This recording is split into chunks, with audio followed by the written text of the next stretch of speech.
அனைவருக்கும் வணக்கம். உங்கள் அஜித் சந்திரா. நாகர்கோவில் கிளை சிறையில் விசாரணை கைதி ஒருவர் போலீசாரால் அடித்து கொலை செய்யப்பட்டிருக்கார். நாகர்கோவில் அடுத்த தாமரக்குளம் பகுதியைச் சேர்ந்தவர் சபரிவர்மன். இவர் பெட்டிக்கடை நடத்தி வருவதாகவும் அந்த பெட்டிக்கடையில் குட்கா போதைப் பொருட்களை விற்பனை செய்ததாகவும் தெரிய வந்துள்ளது. இந்த சந்தேகத்தின் அடிப்படையில் அவரை போலீசார் நீதிமன்ற காவலில் விசாரணைக்கு எடுத்து சிறையில் அடைத்திருக்கின்றனர். திங்கட்கிழமை அன்று இரவு முழுவதும் போலீசார் தாக்கியதில் உடலில் 19 இடங்களில் இரத்த காயம் ஏற்பட்டு அவர் சம்பவ இடத்திலே உயிரிழந்திருக்காரு. போலீசார் மாரடைப்பு ஏற்பட்டு உயிரிழந்து விட்டார் என்று பொய்யான ஒரு தகவலை சொல்லி பிரேத பரிசோதனைக்காக அருகே உள்ள மருத்துவமனைக்கு அனுப்பி வச்சிருக்காங்க.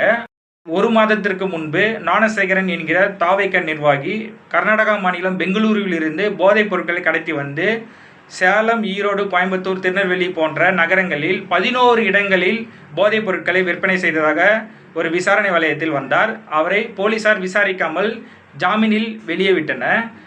எனக்கு ஒரே ஒரு சந்தேகம் தான், ஏன்னா அரசியல் பின்புலம் இருக்கிறவருக்கு ஒரு சட்டம், இது போல் ஒரு சாமானியனுக்கு ஒரு சட்டமா அப்படின்னு ஒரு சட்டம் இயற்றப்படவில்லை. அனைவருக்கும் ஒரே ஒரு சட்டம் தான். இதற்கு முன்னாடியும் போன ஆண்டு மடப்புறம் அஜித்குமார் இதே போன்ற லாக்அப் மரணத்தில் உயிரிழந்தார். இதுவும் பெரும் பேசு பொருளாக ஏற்பட்டது. தமிழகத்தில் பெரும் அதிர்ச்சியை தான் ஏற்படுத்தியிருக்கிறது.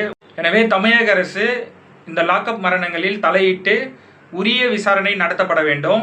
அப்போதுதான் இது போன்ற லாக்அப் மரணங்கள் நம் தமிழ்நாட்டில் இனி நடக்கவே கூடாது, இனி நடக்க வாய்ப்பே இருக்கக்கூடாது அப்படின்னு என்று சொல்லி இந்த வீடியோ பிடிச்சிருந்தா லைக் பண்ணுங்கள், ஷேர் பண்ணுங்கள், கமெண்ட் பண்ணுங்கள், சப்ஸ்கிரைப் பண்ணுங்கள். மீண்டும் அடுத்த ஒரு சுவாரஸ்யமான வீடியோவில் உங்களை சந்திக்கிறேன். நன்றி.